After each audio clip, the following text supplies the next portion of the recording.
There comes a time in everyone's life when they're faced with a decision that can completely change everything. A decision that sets in motion a chain of events that catapults them from living an ordinary life to living an extraordinary one.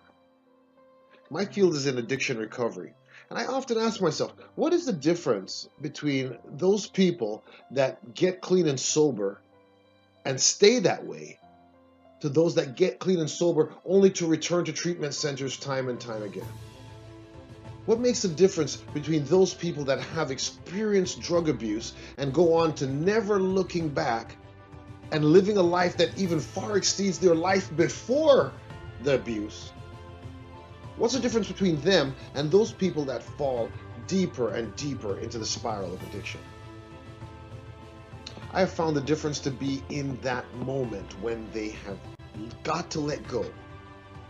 In that moment when they've got to let go of one branch to grasp onto another one, to let go of one life to embrace a new life. I found that when people are faced with that moment when time slows down and the sounds around them fade into the background, and the only thing between them and success is that moment, the only thing between the life they want and the life they're living right now is that moment,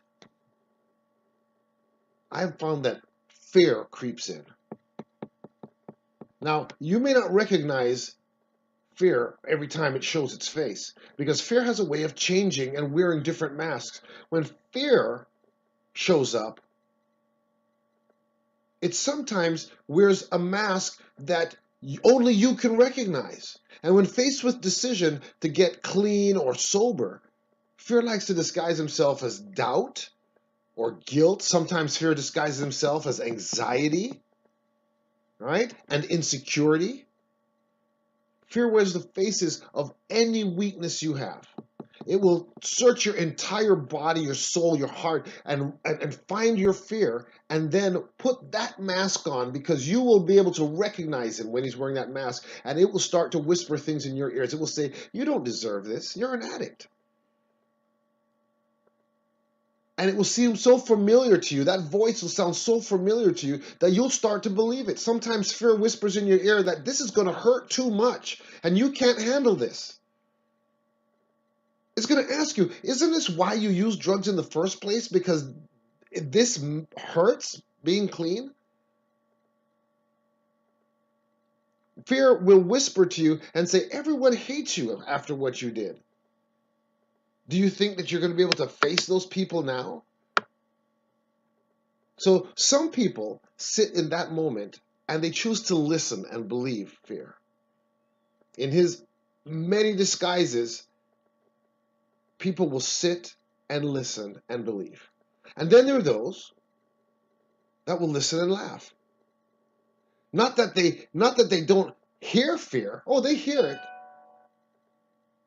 But they listen and they laugh because they know a con job when they hear one. Maybe they've been back at this point so many times in their life that this voice, they know that this is a con. And they act despite that fear. They choose courage. They choose to leap. They choose to let go of one branch and reach out, arms stretched to grab onto another branch. They choose their new life over their old life. And those people take their fears and their insecurities and their guilt and their doubt, and they just leap. So if you're ever faced with the decision of getting clean and sober or staying high and doped up, hell, I hope you leap. I hope you just remember how tired you are of this life.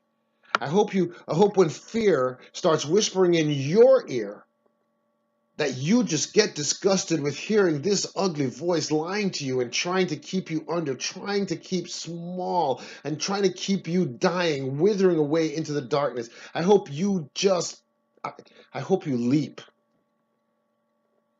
I hope you leap for the future, for a better life, for love, for happiness. I hope you just leap.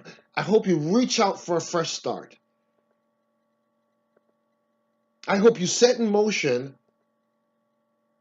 a life that's worth living.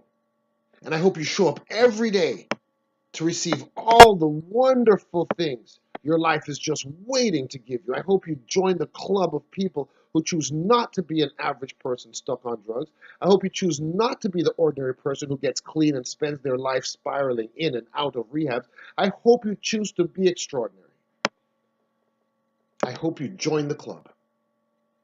Because in this club, we don't choose to just get clean and sober. No, that's a foregone conclusion. We choose to live an extraordinary life, one that other people aspire to live.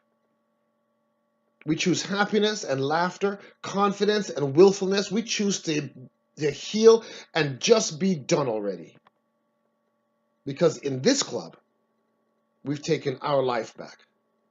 We've taken back a life worth living, and we don't plan on giving it back. So join the club.